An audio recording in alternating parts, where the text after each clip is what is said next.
یہ بہن نے فرمایا کہ ہم لڑ رہے تھے میاں بیوی، تو شوہر نے قرآن پر ہاتھ رکھ کر 3 بار کہا کہ میں تمہیں چھوڑتا ہوں، میں تمہیں چھوڑتا ہوں، میں تمہیں چھوڑتا ہوں، کیا حکم شرع ہوگا؟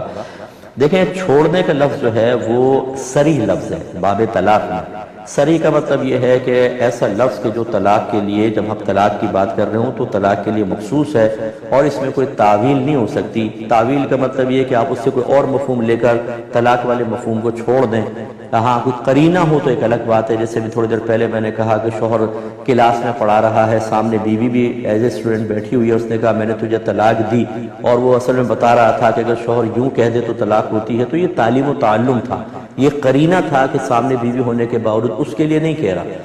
تو یہ لفظ چھوڑ بھی لفظ صریح ہے۔ اب تو یہاں باقاعدہ شوہر نے قرآن پہ ہاتھ رکھ کے لڑائی جھگڑے کے دوران یہ کہا ہے کہ میں تمہیں چھوڑتا ہوں، اس سے 3 طلاقیں واقع ہو جائیں گی، اور اب آپ ان کے لیے مثل اجنبیہ کے ہیں، اور اب حلالہ کے بغیر کچھ نہیں ہو سکتا، جس کا قرآن کے اندر طریقہ یہی ہے کہ پہلے آپ عدت گزاریں گی ان کی، پھر اپنی مرضی سے کسی شخص سے نکاح کریں جو پری پلان نہیں ہوگا، پھر وہ شخص باقاعدہ آپ کا جسمانی تعلق قائم ہو، اس کے بعد پھر وہ فوت ہو جائے یا خود اپنی مرضی سے طلاق دے، اس کی عدت گزارنے کے بعد پہلے شوہر کی طرف آ سکتے ہیں، ورنہ کوئی گنجائش نہیں ہے۔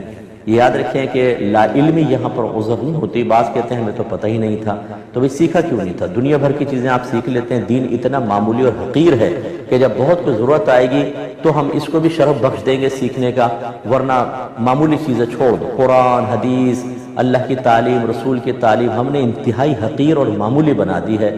اپنے بچوں کو دنیاوی تعلیم تو ایسا ہم سکھاتے ہیں کیونکہ اس کا دنیاوی عارضی فیوچر اس کے ساتھ وابستہ ہوتا ہے کہ اس میں کوئی کوتاہی نہیں ہوتی، صبح صبح اٹھنا پڑے، بچوں کو اسکول چھوڑنا پڑے، ہم کرتے ہیں، بھاری بھاری فیسیں دینی پڑیں، کوئی مسئلہ نہیں ہے، ٹیچرز ڈانٹیں، ڈپٹیں، ماریں، سب برداشت کر لیں گے، لیکن دین سیکھنے کا بالکل ہوش نہیں، جس پر اخروی پورا فیوچر اس پر وابستہ ہے۔ بچہ اکیلا قبر میں جائے گا، میدان محشر میں انجام بھگتے گا، اللہ ناراض ہوا، خدا نہ کرے دوزخ میں چلا گیا، وہ سب اس کے ساتھ وابستہ ہیں، لیکن نہیں۔ اس کا نتیجہ نکلتا ہے کہ پہلے دین نہیں سیکھا ہوتا، اب جوش میں آ کے قرآن اٹھا لیا۔ بعض یہ بھی کہتے ہیں جی میں نے تو غصے میں کہا تھا، تو بھائی پیار میں طلاق کون دیتا ہے بھائی جان؟ اور آپ نے پہلے کیوں نہیں سیکھا کہ غصے میں طلاق بھی طلاق ہی ہوتی ہے؟ کس نے کہا کہ غصے میں طلاق نہیں ہوتی؟ تو لہٰذا اب یہ سانحہ ہوا، ہمیں خود تکلیف ہوتی ہے، یقین کریں ایسا لگتا ہے جیسے گھر کی کسی بچی کے ساتھ معاملہ ہو۔ اور میں تمام دیکھنے والی اگر بچیاں بھی دیکھ رہی ہیں تو میں گزارش کرتا ہوں، پہلے لفظ دیکھیں، انہوں نے کہا ہم لڑ رہے تھے۔ خدا رہا لڑائی جھگڑا ختم کرے۔ اب کہاں گیا آپ کا لڑائی جھگڑا؟ اب کہاں گیا آپ کا غصہ؟ اب کیوں سرنڈر کر دیا؟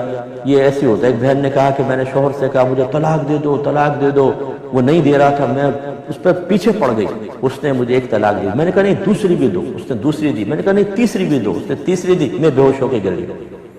آپ اندازہ کریں کہ کتنا معصومانہ حرکت ہے کہ پہلے اس کی گردن دبا کے منہ سے طلاقیں نکلوا لی اور پھر بے ہوش ہو کے گر گئی، جی 3 طلاقیں دے دیں۔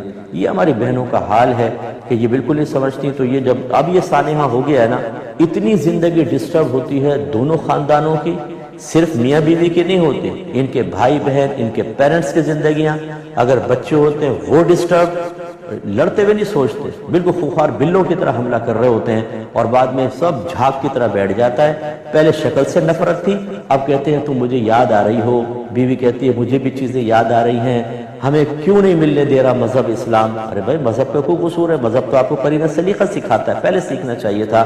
تو بہرحال ہمیں افسوس ہے، لیکن جو حکم ہے وہ آپ کی خدمت میں ذکر کر دیا گیا ہے۔